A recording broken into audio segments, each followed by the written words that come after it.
Her story deals with a subculture of heavy metal music that some feel is sending a dangerous message to your kids. The forces of evil on the dark side of devil rock. And I want to talk tonight about the devil and demons and witches and wizards. And we just mix it up with hardcore and aggression and come out with something we think's an original sound. Loud, fast, heavy, you know. Well, what do you got? What do you got? You're listening to Riff Worship, the podcast that attempts to answer the age-old question, what makes a riff? Why do we care about the riffs? Talking about some of our favorite albums containing our favorite riffs. I'm one of your hosts, Austin Paulson, back again this week for kind of a different episode with my friends, co-hosts, Stooges, Dylan Adams, Justin Swindle. It's it's not a regular Riff Worship. It's a bit of a tribute Riff Worship episode, I guess. Tribute would be a very fitting word, right? Yeah. Kind of a tie in there. Ozzy. We kind of talked about this in the last many weeks. Since his passing, you know, is it a good thing to do? Is it the right thing to do? Is it respectful to do? Do we want to be respectful? And you know, I think I kind of mentioned it after it happened. Just like we should. You know, it didn't have to be then. It didn't have to even be now. It could have been sometime in the future. But I think with all three of us being collectively fans of Black Sabbath, Ozzy solo work, any of his other work that he's done, this isn't going to be a traditional episode. It's literally just going to be us talking about tracks and performances that we really like from the man that helped invent, heavy metal music. Yeah, whether he liked it or not, Right. I was always a personal fan of his work with animals. Miss Piggy is an icon and a treasure, and I will definitely be talking about some of his other collaborations that I'm a big fan of later. But I don't know. It was when you mentioned it, I started maybe putting songs together. You throw things on, you want to listen to it and just kind of like feel it out. Like, obviously I didn't know the guy, but it'd be dumb to say he didn't have like an impact on my life and our lives, whether directly from his music or all of the stuff that he influenced after. Because I mean, what's the quote? It's the Rob Zombie quote. Yep. No matter what you play, no matter what you do, it's just Black Sabbath played faster, slower. I'm paraphrasing it. There's not a single thing that I don't, maybe aside from a couple things too, because we're all into like punk and hardcore too, but even some of maybe the more contemporary bands are probably listening to Black Sabbath records, if not early solo output. But anything heavy metal adjacent that came after this band, like, I mean, we're not listening to it without it. I mean, God, we're all fans of like doom, stoner, and sludge, whatever you want to call it. And it's like, yeah, that's exactly where it came from. Right. Yeah. I mean, he's the voice. I think we all like, it's like, shit, the voice. If you've heard it once, you've heard it for the rest of your life. Thing I found in listening to almost all of his solo records and Sabbath records recently for this episode is that he sure can make a song dramatic. Yeah. He had a way of making music very dramatic. You can feel it. You can feel it like in your bones and your gut. Like if you've ever tried to Plums. Sing along to it in the car and maybe like even try to like hit it on the right note. I mean, he's just pushing.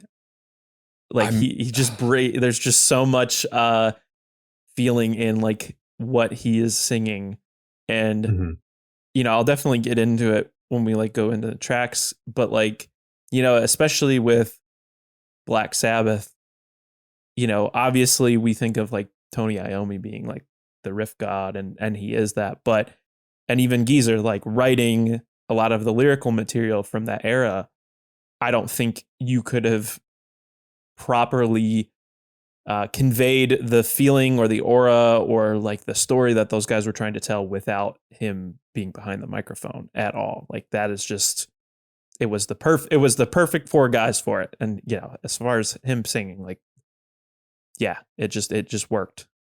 Being able to craft songs the way he did, because he wasn't known as the primary lyricist, and really even his solo act most of the time. He had help. He had great musicians in his band that he surrounded him with. But the one thing that he doesn't get enough credit for is the melodies he created. The lyrics came, but the melodies were all by him in his head, wherever it was. And you think about those melodies on those early solo records, right?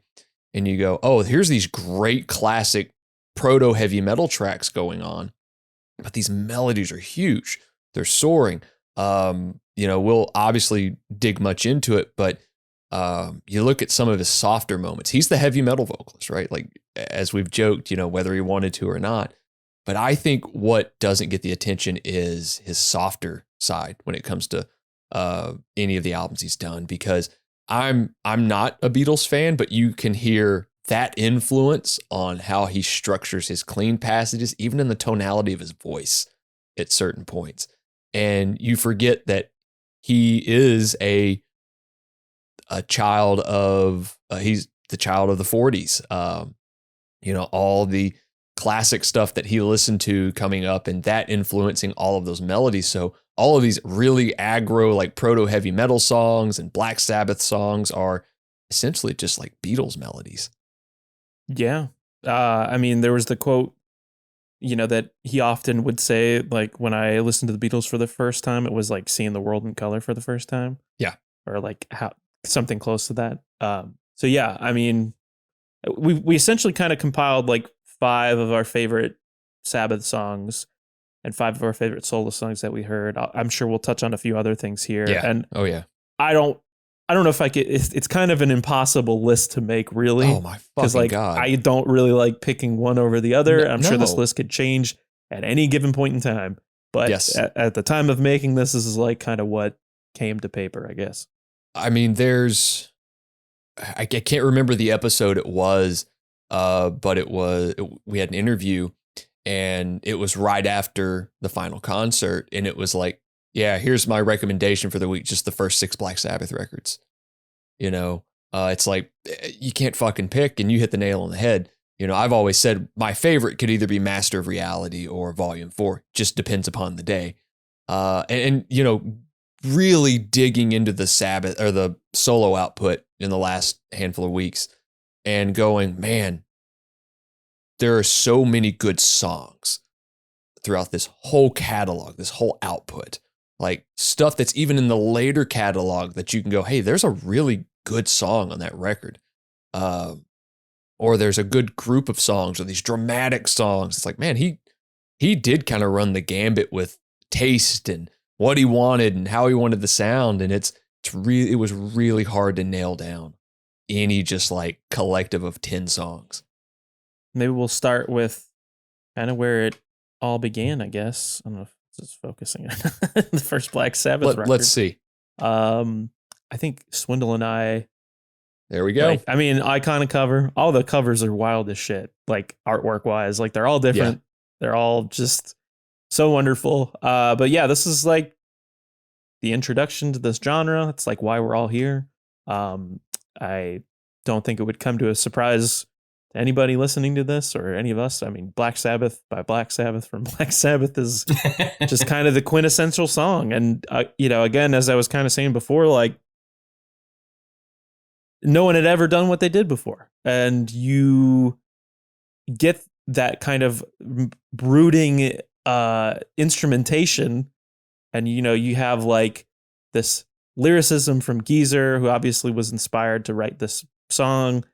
Bill Ward is going fucking apeshit on the drums, but you have to give props to Ozzy for having like this kind of like anguished, just like terrifying vocal delivery. I don't know, Swindle, like, I know you picked this song on your list too. What were your thoughts? Yeah, it's definitely he has the perfect voice for like telling the story of like someone being possessed, or not possessed, but like killed by the devil, possessed by the devil, like this whatever, yeah, trying to like get away from the devil's clutches. Very sinister, very sinister sounding song. It's like just a tritone, just 3 notes for the whole verse and the chorus. And I couldn't personally imagine like doing the yelling parts of that song without like just fucking dying laughing. It sounds so like unserious, I guess, but I also can't imagine having been alive at the time and this being like the first Black Sabbath song I ever heard. Like that would be crazy. Yeah, it would be haunting and like probably a degree of terrifying for real. But there being that we were born in like the late 80s and 90s, all of us, I'm sure, heard like fucking Iron Man or like whatever before this song. But I wish I could have been around to have heard the song like before any other Sabbath song ever. I mean, you look at some of the stuff that came before that, and I think anytime the comparison's made for Black Sabbath, the comparison is always Led Zeppelin, right? And you look at the elements of that band and what their music is, and to me, in the, I guess, the terrifying factor, the horror factor of what those were, I guess it's just Dazed and Confused, right? Like that's probably the creepiest thing, but it's still, I mean, it's nothing. Once you hear the rain on this track and the bells and all of that, it's over. You know, the world is different. He may have saw shades of color when he listened to the Beatles, but we just saw shades of black, you know, once we saw that, and we haven't really healed from there. And the first record, God, I almost picked the same track. Like I actually was like, fuck, it's just, I could pick that. I could pick any track on that record, even the more blues standard stuff on there, because it doesn't just sound like blues standard stuff. It sounds like a feral animal kind of playing blues tracks. I mean, these guys, Birmingham, England, broke. I mean, the recording of the record is something to know about. The sounds on the record, all of it's eerie sounding. Even the tracks that are more upbeat are eerie sounding as well. There's some like Doors-esque stuff kind of going on with the record, with the vibe of, especially like the debut Doors record. Just all of these terrifying sounds that are going on. And Ozzy just has this delivery throughout the whole record. That there's kind of a vocal distortion he's got going on, and you can't really tell if that's like a mic or if that's him naturally. But he kind of sounds like the anti-priest, like speaking all of this rhetoric and going on. And I mean, God, is there a better opening track to a record? Is there a better opening track? I mean, there's good opening tracks. It's, you know, I'm not opening that up for a debate at this point, but like, holy shit. You know, the chills as soon as that tritone kicks in, it's over. This song, but this band is like what makes all like heavy metal people also drawn to like horror. Yeah, of course. As a genre. Absolutely. I mean, hell, the band's named after a Boris Karloff film. Yeah. Right. Like, come on. Yeah. And yeah, I mean, and this riff is a take off of, it's a classical piece that's called Something the Son of Mars. And like, there's a good clip of Geezer playing it. It's this classical piece. And it's like, holy shit. Like, that's it. They were just fucking around with a tritone in practice and just kind of ran with it. How about that minor riff at the end, Austin? That is Why, such a... Is this a jab at the cover thing that we were doing? we did do this. We did pick this for a cover set that never happened one year. Yep. I was singing the song, and which is funny because I vividly remember you laughing as I was trying to do the yells, which is funny. But yeah, I think it took me a little bit to like get the groove of it. But which song you picked? NIB? I picked Nib. I picked NIB. Well, yeah. The only reason, I mean, a lot of people have known it as Nativity in Black. It's even been listed as Nativity in Black on some track listings, but it's actually named Nib, and it's a joke about Bill Ward's beard. That's it. That's the name of the track. NIB just kind of sounds like what War Pigs was to become to me. Obviously it's tied together with that opening bass line, even though that's considered a completely separate track on depending which pressing you've got, European or English. It's got that great just distorted bass riff at the beginning of it. Once it kicks in, it's got Ozzy like just kind of vamping on a lot of stuff. It's again, in my notes here, I've got, it just sounds like he's speaking as a man possessed on there, which I think is fitting of anything on that record. It is more devilry, right? Isn't it? Yeah. Yes. Kind of, yeah. Absolutely. And it just further cements what he was. And it's hard to believe, like, if the record would have flopped. I mean, the album was draped in this evil imagery, that some of the tracks even had that imagery, maybe non-intentional, maybe completely intentional. Ozzy has described them as the last flower band in a lot of interviews, or the last like peace-based band, which is hilarious to me.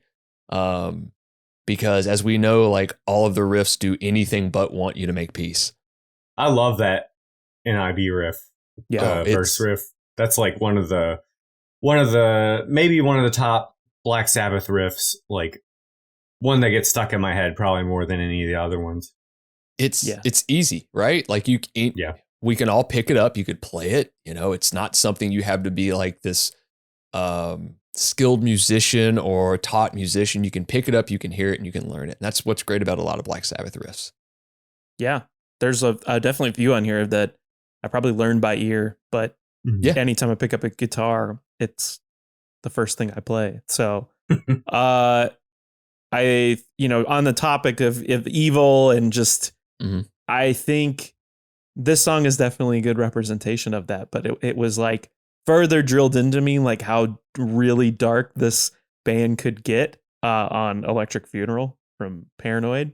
I love that riff, especially like I think when I was first playing guitar with people in a band, like I was like, what song do we want to play? Like what can we do that like we're capable of?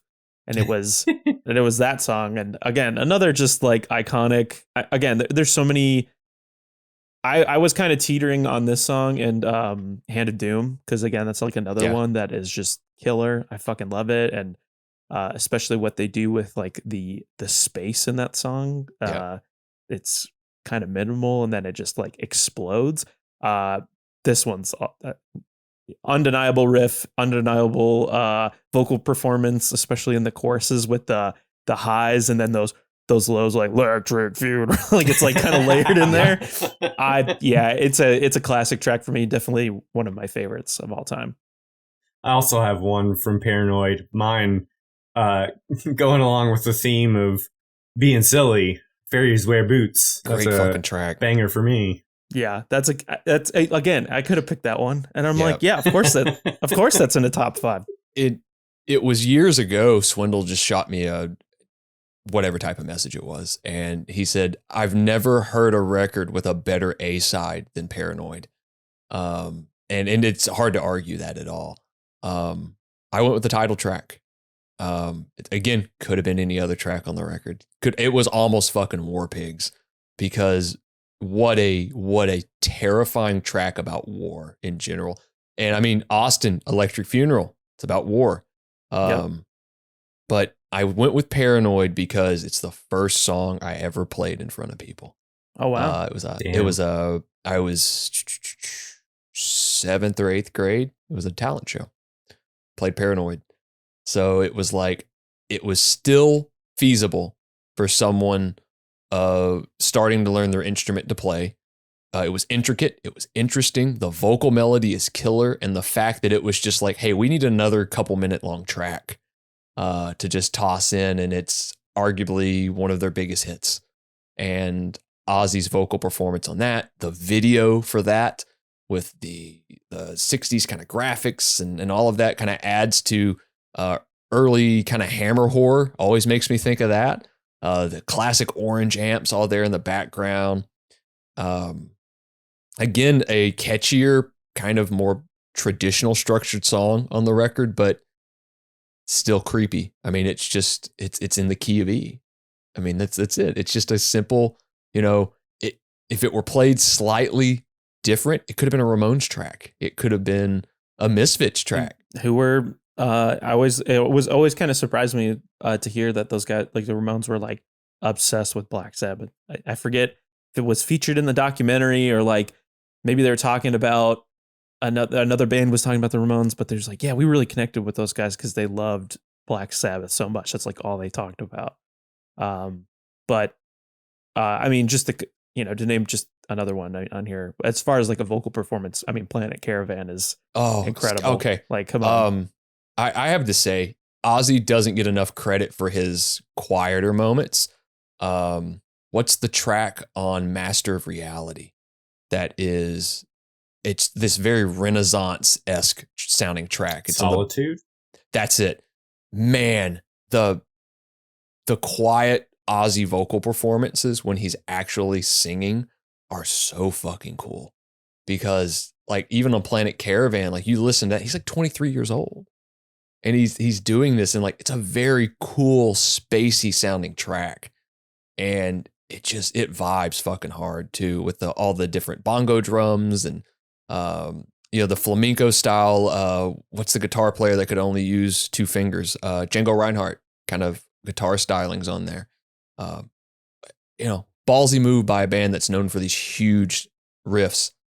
Well, think about, just one more thing on that record alone. I mean, okay, you're trying to build off of the success of the first one or like keep some buzz going. You had to put they put out those records in the same year. And like that recording session was so rushed. They didn't even have enough songs to like fulfill an album. So like, if I'm not mistaken, it was done in like a day. And they like I remember, or even during this kind of like, in memoriam that a lot of people are sharing videos and like stories and pictures and stuff. There's like an audio clip that I heard of him doing like Paranoid, I think. And it's just him feeling it out. Like really like we're looking for, there's something here. I'm just trying to figure out what this song is going to be. And they did it in a day. And that's fucking crazy. I always thought it was funny that the Far Beyond Driven liner notes, and they like had to include that like Pantera was like, this is a cover of a Black Sabbath song. This is not what the direction of the band is going to be. But it's like, why were people couldn't have been that mad when Sabbath did it in like the 70s. So why would they have been so angry when Pantera did it in the 90s? I think there's a quote in there that I can remember. Hey, this isn't what the album sounds like. This is a track we all dig. And it's something like, if you don't like it, get over it. Like, it's just a cool sound. And that band went on to cover multiple Black Sabbath songs throughout the years. And it is Hole in the Sky, Electric Funeral, tons of them. And maybe that band dealt with it because they were so hyper aggressive and just having a track with any let up, even though Cemetery Gates happened a couple years before that. I guess their fans forgot. But just the Paranoid album, is it a perfect record? I like to think so. So following that, probably another perfect album. Kind of arguable one or the other, like Dylan said. I tend to lean towards the album after it. But Master of Reality, I have another fucking cassette here. I went with Into the Void again because it's like the song I always play, that opening riff when I pick up a guitar. But again, I mean, you could go with Sweet Leaf. I mean, Children of the Grave. Lord, I almost went with Lord of this World. I think that riff is fucking groove. There you go. God, that groove is menacing. Boom, boom, boom, boom. That's crazy. That fucking 12/8 swing riff that is the riff that started stoner metal. Like, that is the stoner metal riff. Is it the first extreme metal record ever written? I mean, seriously, like Sweet Leaf opens up as a joke, essentially. It's Tony like coughing. They're like, hold on a second. Like, there's other tracks like that too. There's the track on Volume 4 that's him just fucking around with a mic. Well, yeah, I mean, we've talked, we'll get there because there's just a lot to talk about. But it shows too on this record that there are so many things influenced by Black Sabbath, as Swindle has made the joke for years. After Forever sounds very similar to a certain sitcom theme song, but not to like Into the Void. Yeah. Magnificent track.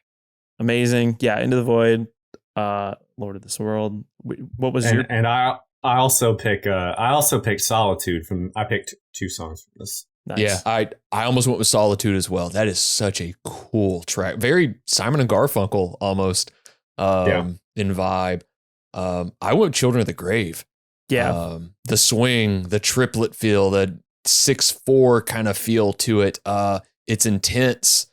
You know, it does feel like Ozzy's like up on this pedestal, like preaching to all these people again.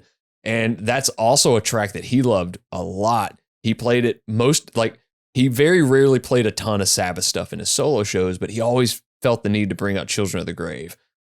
He always considered it the heaviest song they ever wrote. It's on the tribute record because I owned the tribute record when I was a kid, and like Children of the Grave's on there. Great cover on that one because that always, I didn't know for the longest time. It's like the famous shot of Ozzy picking up Randy Rhoads, right? And that was taken at the time. It was under a different name. It was called the Rosemont Horizon. Oh, yeah. Today it's called the Allstate Arena, which is where I saw my first 2 shows ever. But I have this live record, Speak of the Devil, and I thought it was like interesting just because it is an Ozzy solo record, but it's all Sabbath covers, like the whole thing. So, I mean, it's like a double record.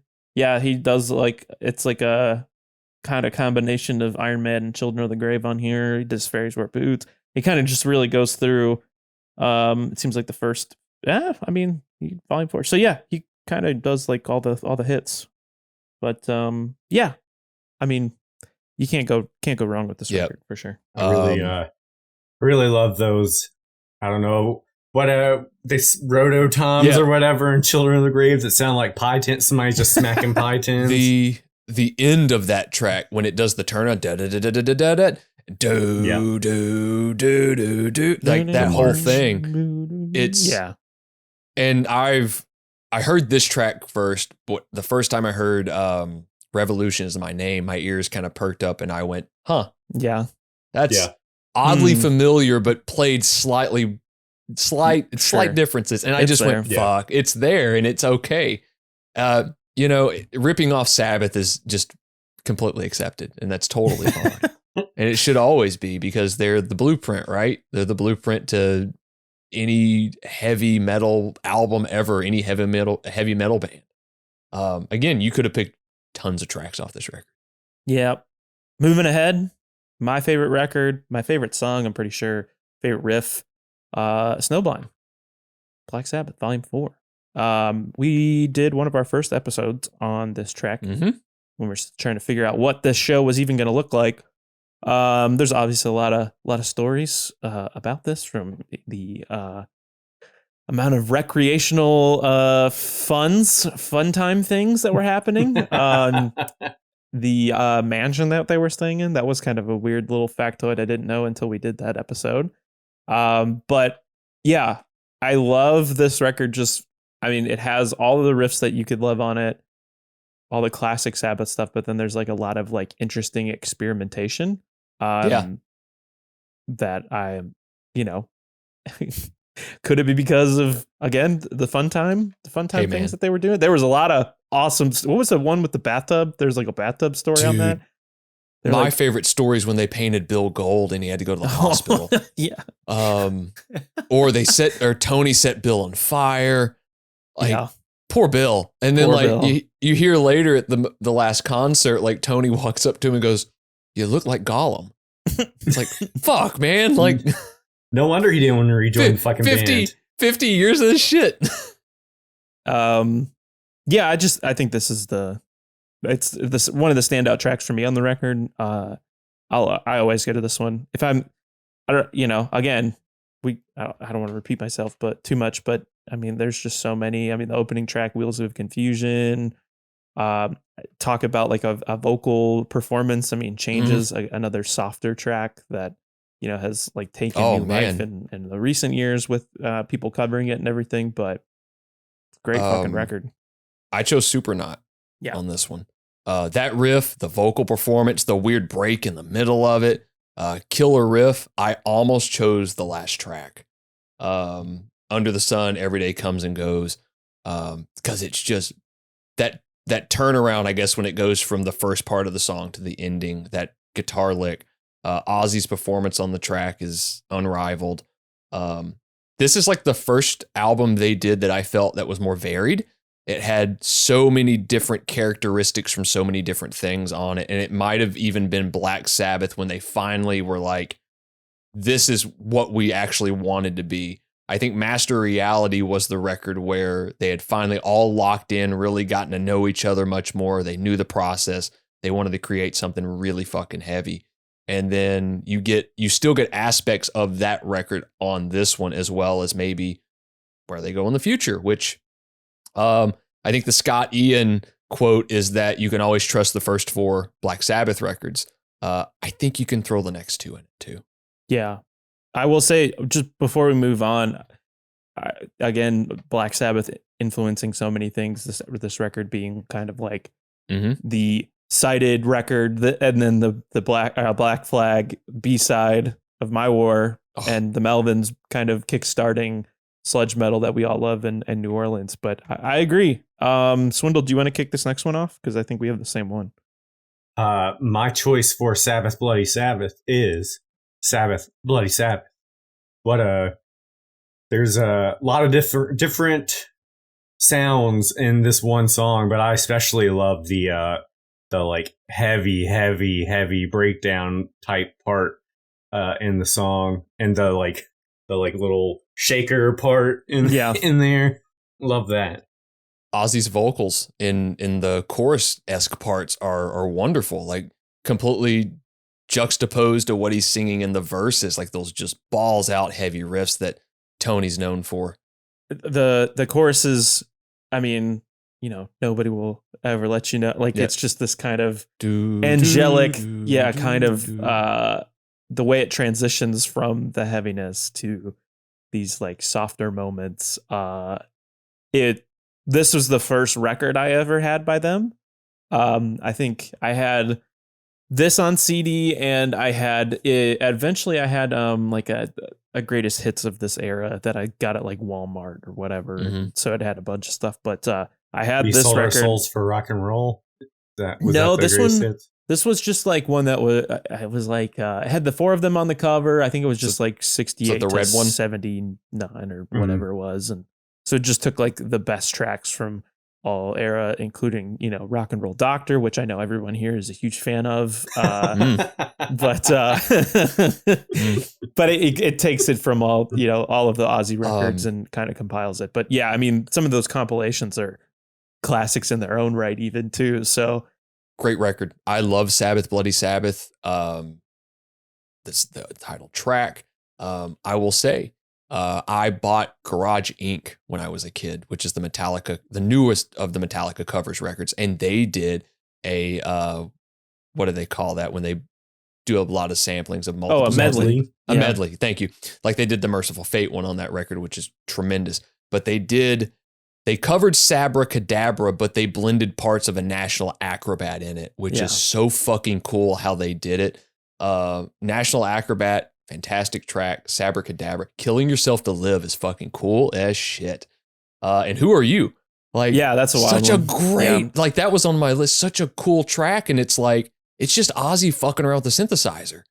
And like, there's a clip, I think it's from the Osbournes many years later, where he finds the synthesizer and he's showing Jack how to use it. And Jack's like, how the fuck you use this thing? He's like, I don't know. I haven't taken acid in that long.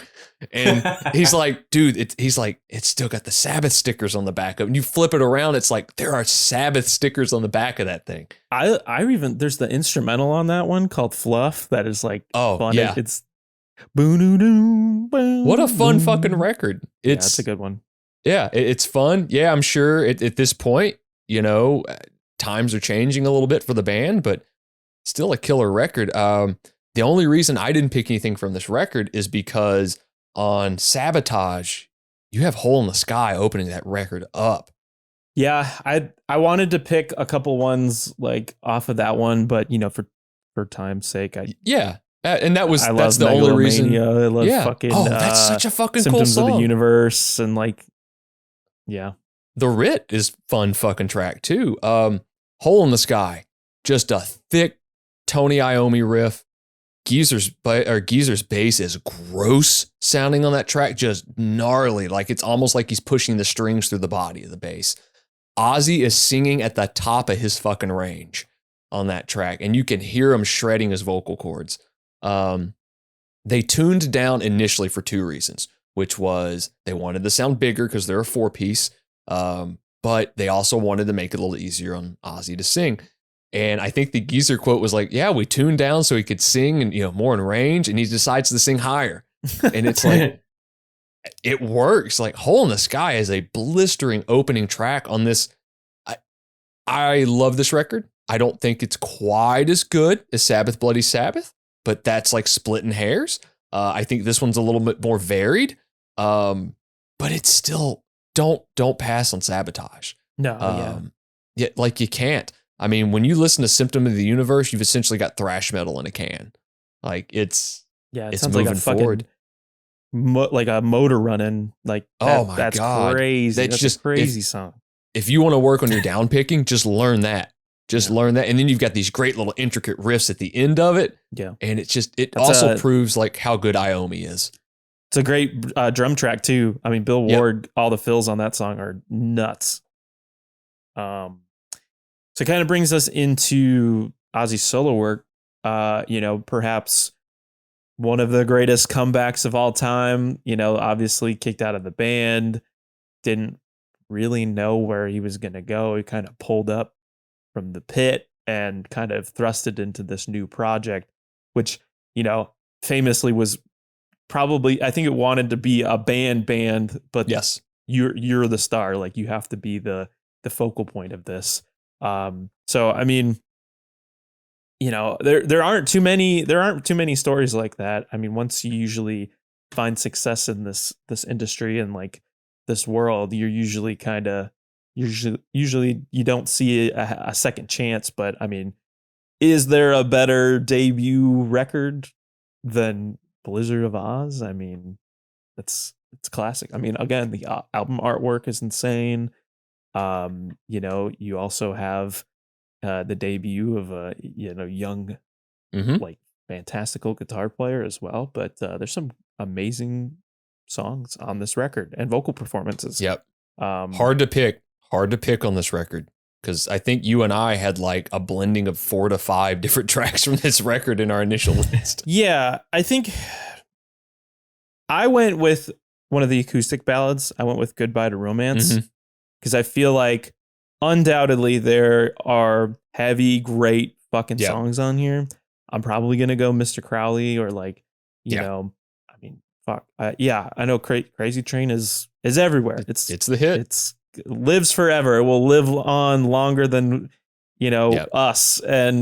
But I think the underdog of this record is like some of the more like acoustic, softer ballads. And this being one of them, it just shows that there's like a really great contrast to the whole record. But yeah, I think between his soulful singing on this song and then like, Randy Rhoads is like kind of neoclassical type of like classical playing. It's just unmatched. Like D, it's the instrumental, but just showcase of that style of playing. But Goodbye to Romance is top tier for sure. The bass playing on Goodbye to Romance is so fucking fun. Bob Daisley, not only a great lyricist, great songwriter, great bass player. The chorus, the subtle chorus all over the bass track on that is really fucking cool. Almost picked that track, almost picked that exact track. I noticed you had it and I went, okay, I'm going to pick another track I really love. That way we can hit it. I almost went with Suicide Solution as well, because it's just a fucking great riff and he sounds like a madman on that track. I love those evil Randy Rhoads riffs all over this and Diary of a Madman. Mr. Crowley, I went with it. Maybe the first like Ozzy solo track that really hit me on a subconscious level. Like it's a madman singing about a madman, which is so fucking fun and cool. It's got the great synths, and Ozzy has never been afraid to play with synths, and I love that. And they're not hokey synth; it's just really atmospheric and creepy. Perfect record, great solo record. I don't want to mince over it because I know Swindle picked one from the record too. I wanted to show this though too. I found this at the Flealand in Bowling Oh my Green, God! and it's a picture disc. Live Mr. Crowley. Man. It features that track, You Said It All, and Suicide Solution. But my favorite thing is, because I know Swindle always used to give me shit for having picture discs in my collection. Sound quality on this picture edition is not comparable to the conventional edition. Playing of this record will result in surface noise. But I may have played this a few times, but it really is just like amazing to look at. If anything. I got to say this too. He was never afraid to ham it up. He had so much fun doing the shit he did. All of that. It's very like, it's very like earnest, like schlocky, just having so much fun with it. I picked a joint from Blizzard of Oz also. My joint is kind of one of the softer ones, Revelation, Mother Earth, the next to the last track. It almost to me is like a Pink Floyd sounding song in that it is like sinister sounding, and it rides the line between really heavy and really soft, but not heavy in like the not heavy in the Black Sabbath sense, but like it sounds dark. It's a dark sound, not like typically heavy, but just dark, really. Yeah. Boom, boom, and it's very dramatic. Another very dramatic song. It feels like two songs. It definitely feels like two songs because that back portion of the song is like a solo demonstration by Randy. With like all of his different guitar skills. It's just a cool fucking track. But you're right. It hits that creepy, almost metal era Pink Floyd stuff right on the nose, where it's just you feel gross after hearing it because it's so creepy. One song that I believe we all picked.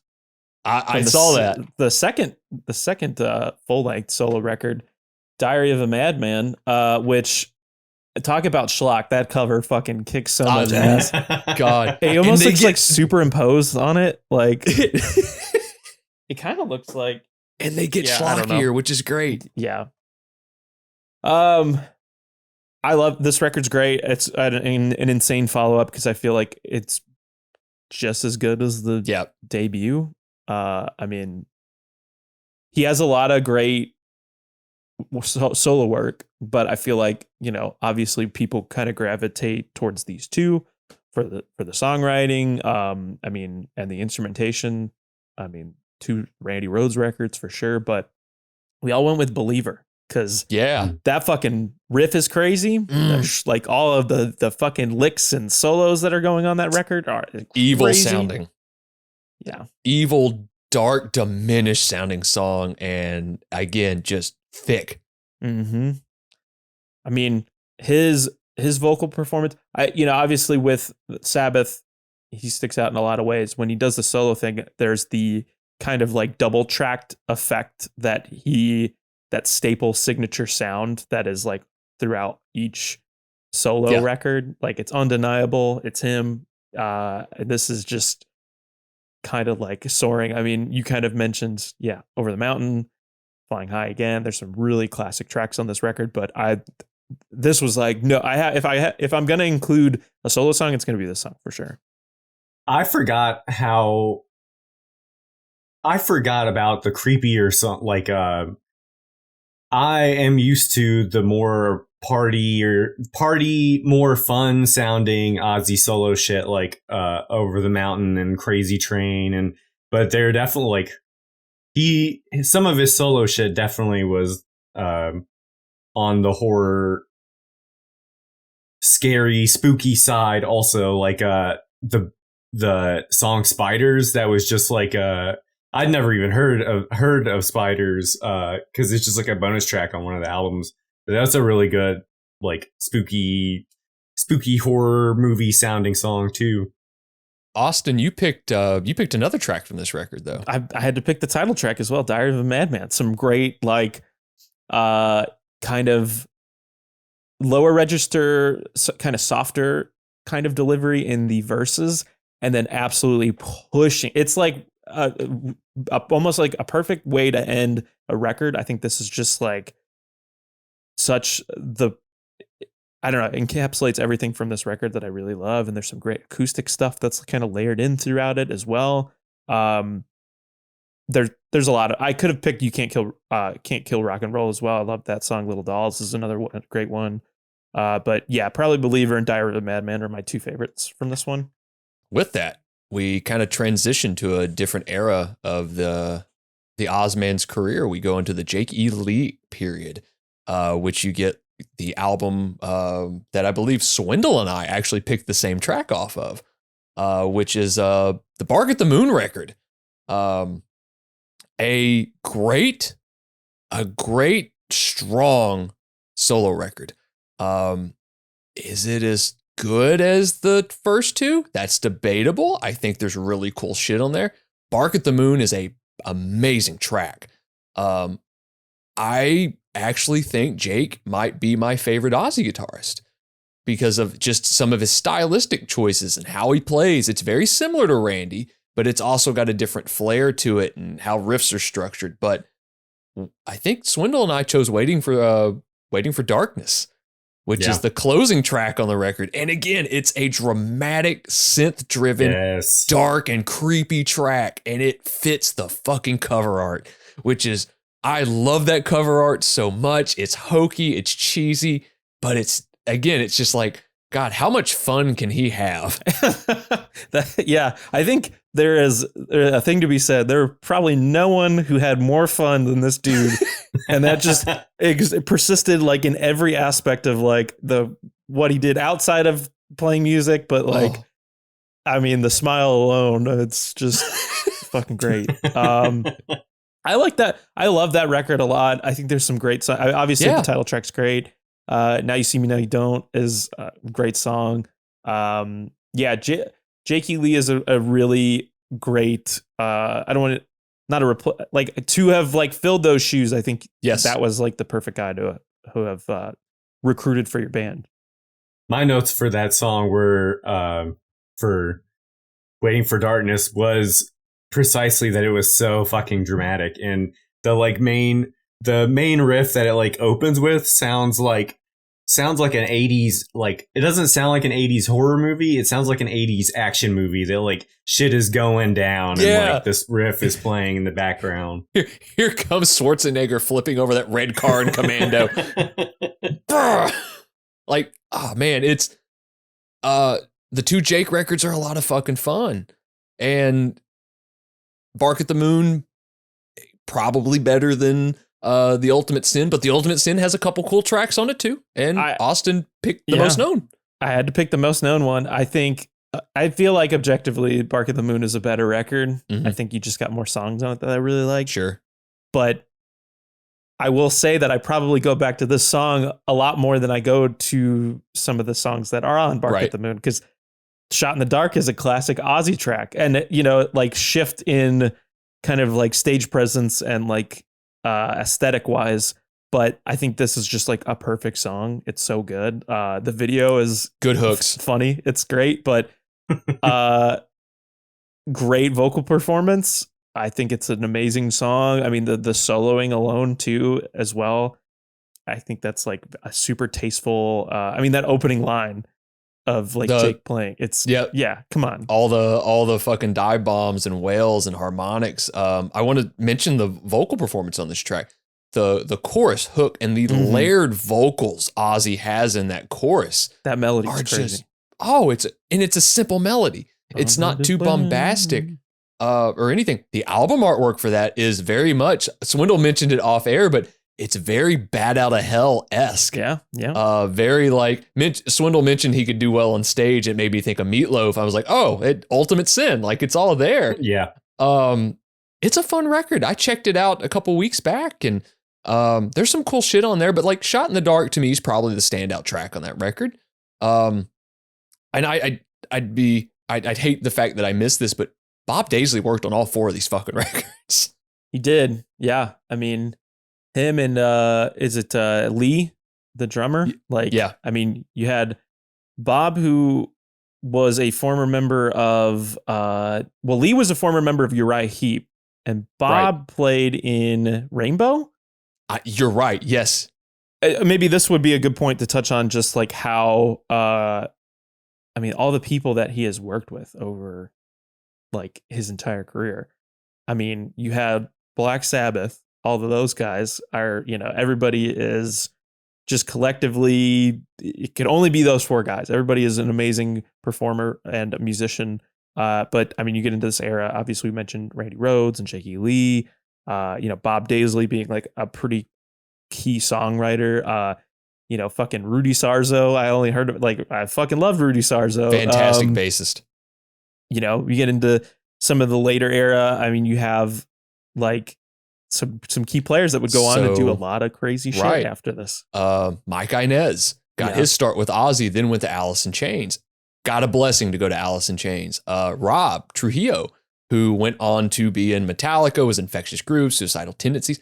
Fucking Jason Newsted joined Ozzy after he left Metallica. It was like a swap. It's like, all right, cool.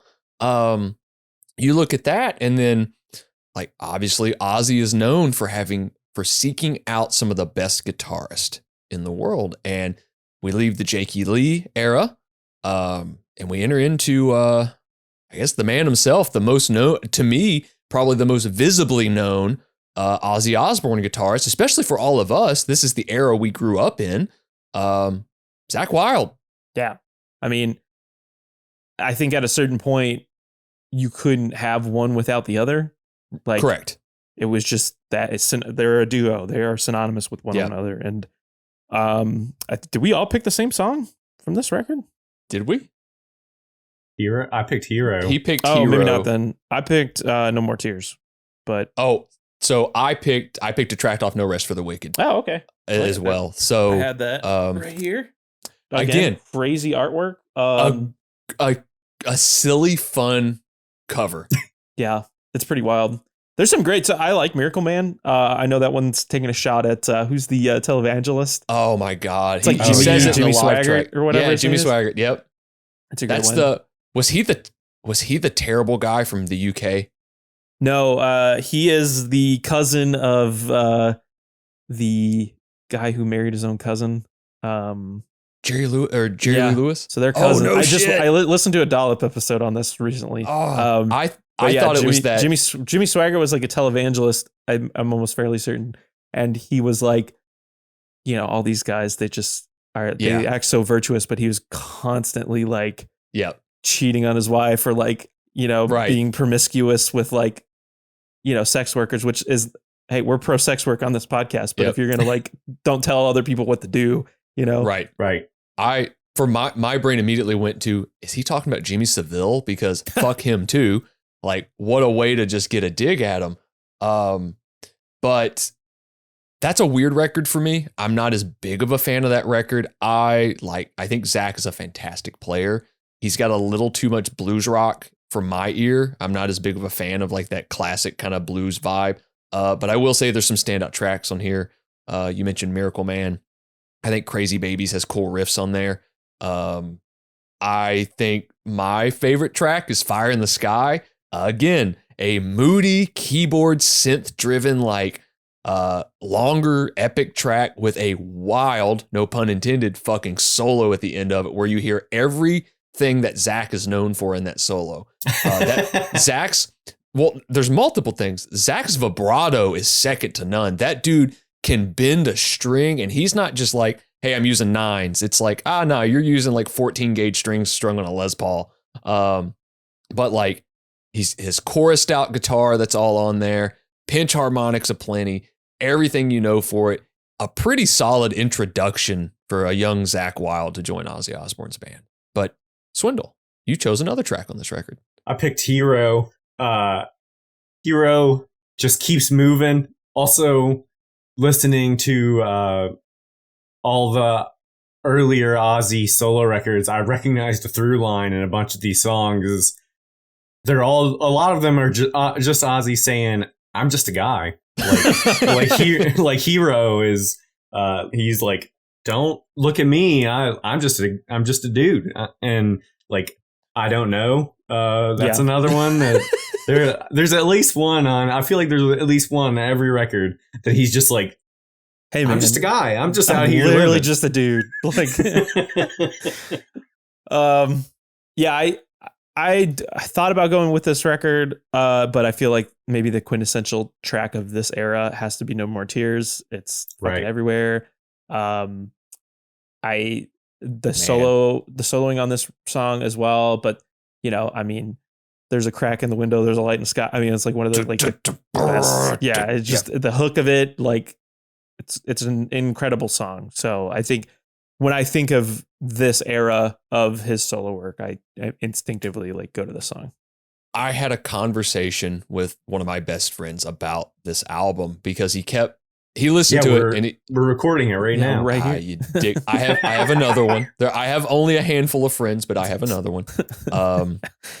But he mentioned, he's like, that album's great, but it's a little too heavy metal to his ears, and he's into all sorts of different things. I was like, all right, I don't necessarily understand that part, but the bombastic nature of that song on that album, which is a pretty solid fucking record. It's probably Ozzy's last great record, objectively. But there's so much in that track that's wild. It kind of sounds like Use Your Illusion era Guns N' Roses, or like Epic from Faith No More with the keyboards and all the drawn out stuff. So funny you said that. Yeah. Yeah. Because Mike Gordon. Yeah. Yeah. That's so funny. All of that stuff. And it's probably, it's one of Ozzy's most known tracks. And again, it's a bass line driven song, which I think again is Bob Daisley. That bass line is like so short.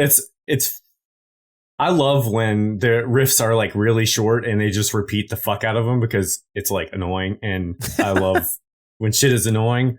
So I really love that. But also it's weird because I feel like it turns around in a weird spot and like it turns back around to like note one in weird places and weird times in the song or like in the chorus or whatever.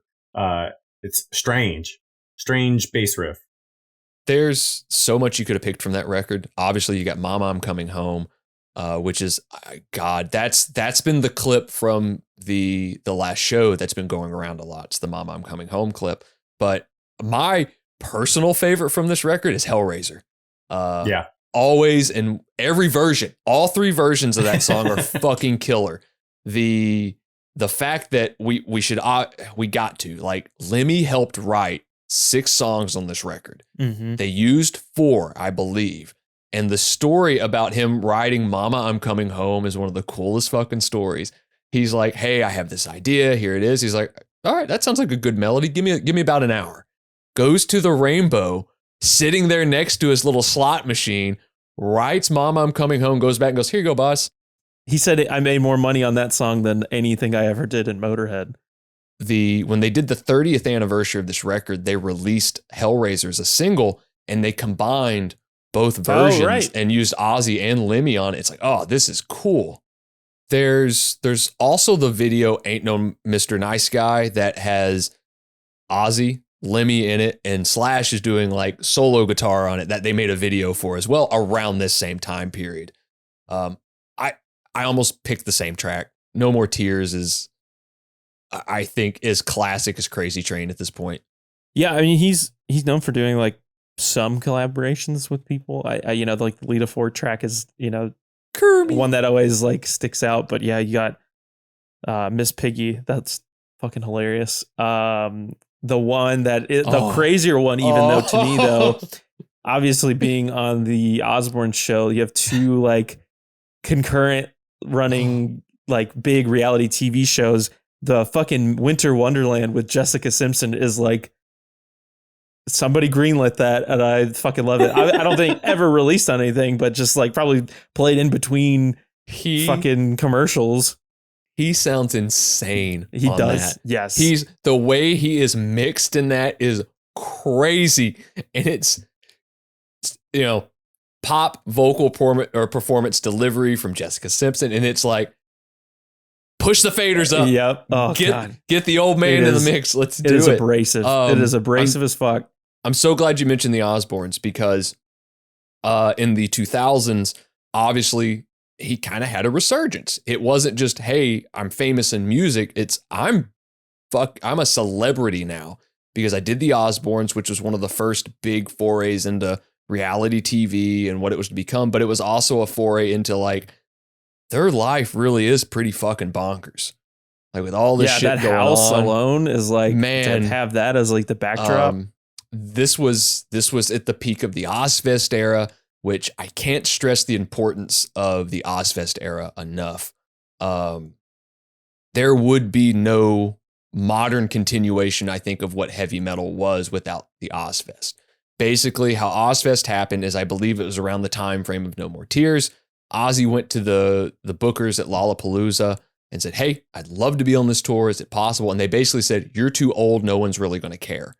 And Ozzy had a secret weapon in his pocket named Sharon Osbourne that was like, okay, fuck you. We'll do our own. And it took a few years to put it in motion, but you get Ozfest, I believe the first one's in 96. So from 1996 to I think the last actual traditional Ozfest was 2007. So for 11 years, you've got this festival that introduced new artists, that introduced new bands to tons of people that hit the new metal era, that hit the metalcore era, all of that. You wouldn't have some of the bands having lasting careers now that are the larger bands without the Ozfest. And that's another thing I loved about Ozzy. He always championed younger bands. He took younger bands out, no matter if you dug them or not, he took out younger bands. Everyone remembers him taking out Motley Crue in 83. He takes out Metallica in 86 on the Master of Puppets tour. I mean, he was taking out Korn when they were, just touring in an RV. All sorts of fucking acts. I think a Sabbath and Van Halen, that being like introducing Van Halen to a lot of people for the first time too. But I remember, just as far as like the media thing too, when I was younger, I was, privileged enough to have some serious radio in the house outside of like just regular like satellite radio. So I was able to at least be exposed to like different kinds of music, I guess, through that. It's arguably the same kind of shit now. I think there's a lot of the same tracks, but he has his own radio station, Ozzy's Boneyard. It was like Buzzsaw, I think, before. And then he bought it out and kind of like made it his own branded channel. Best thing he ever did was get rid of Eddie Trunk. No, man, put him back in that trunk. Like the Jumanji game, just get rid of it, do something with it. But I think I heard so many interviews on that channel. I heard like a ton of music, and that was a big one for me for sure too. Dylan, what about your favorite movie of all time? Oh, fuck. We can't. He arguably is the best part of that movie, and it's just a quick cameo. It's Little Nicky. I thought you were going to say Jerky Boys. It's the fuck. I've never seen that, but that's a good clip. Yeah. The fucking monkeys. But there's the clip. Nicky has been handed this orb to help save the earth by his mother, who is Reese Witherspoon, which is a whole other litany of shit.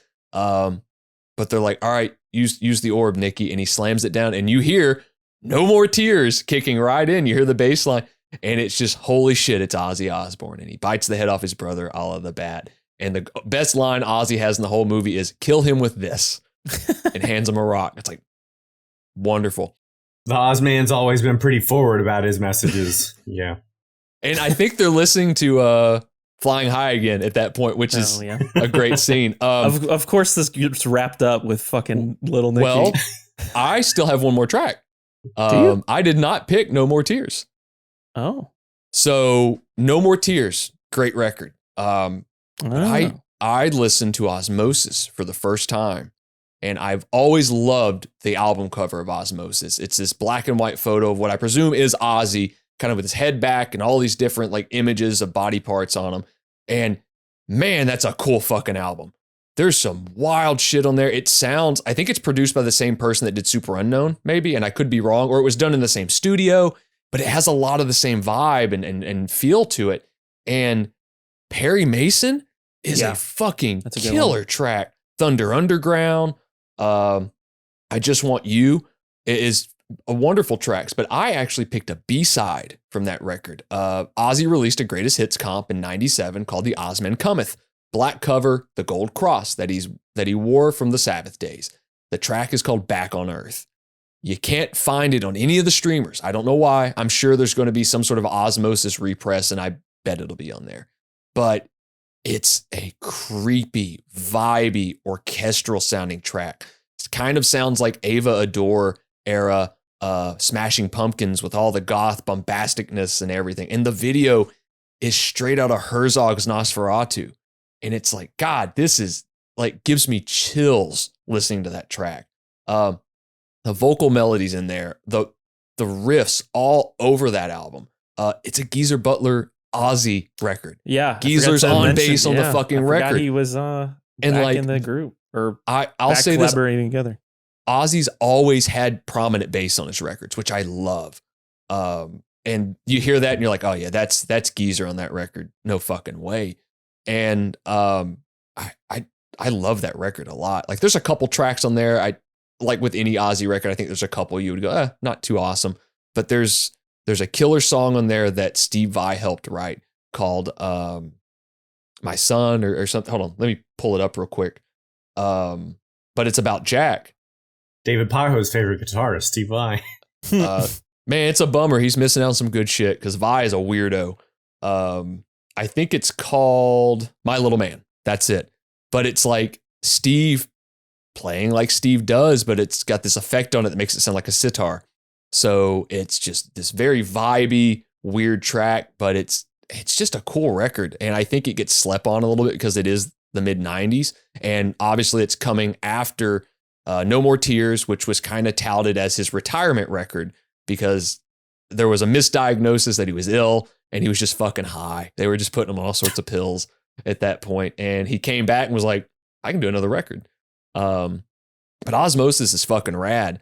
I got one more thing. My first Ozzy Osbourne album I ever purchased was 2001's Down to Earth, which had the hits Dreamer and Gets Me Through. And that I bought it obviously because I watched the Osbournes and was like, I got to get a record.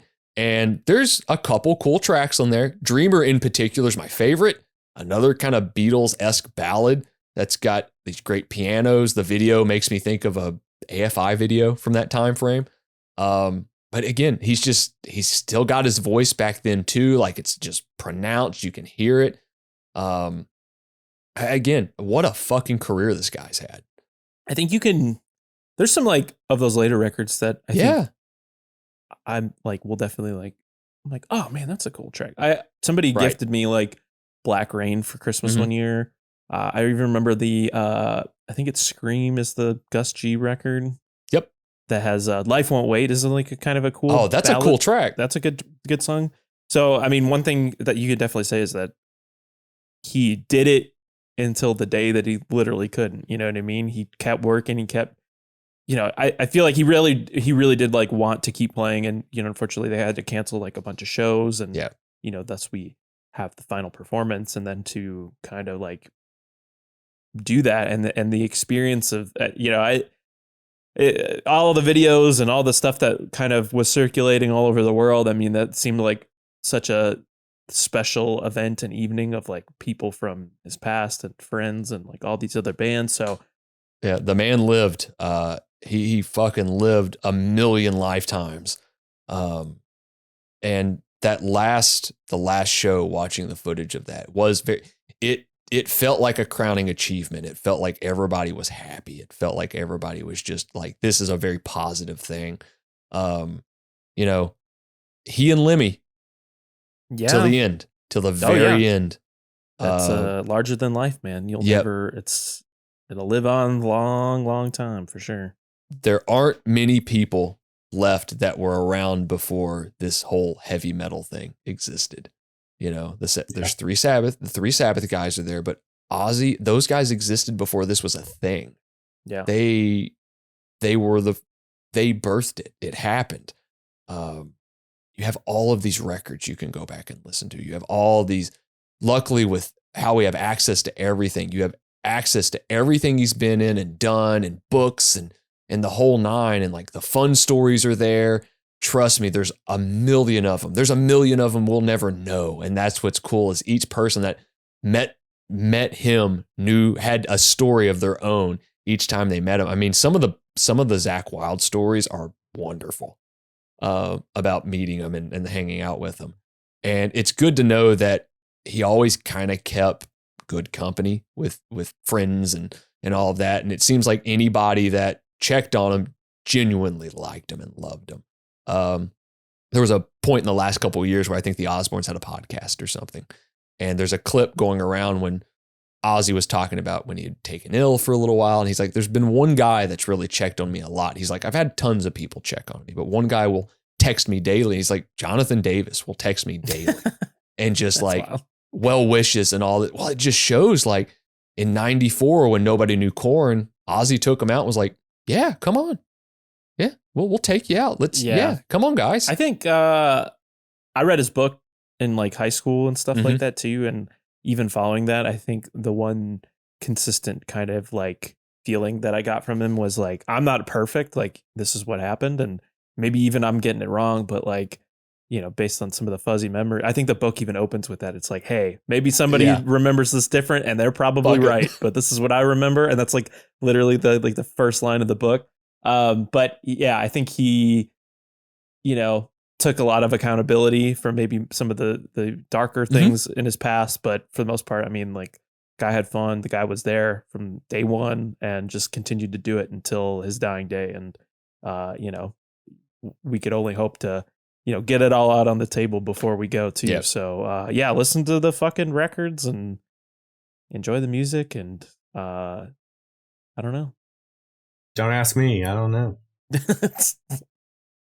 We'll be back next week with kind of a more normal version of this show. We may have a guest, so keep an eye out for that. We don't know. I don't know. We'll see. We'll see what happens. But you can follow us for any updates on the show, Riff Worship Pod, Instagram, Twitter, email us at riffworshippod@gmail.com.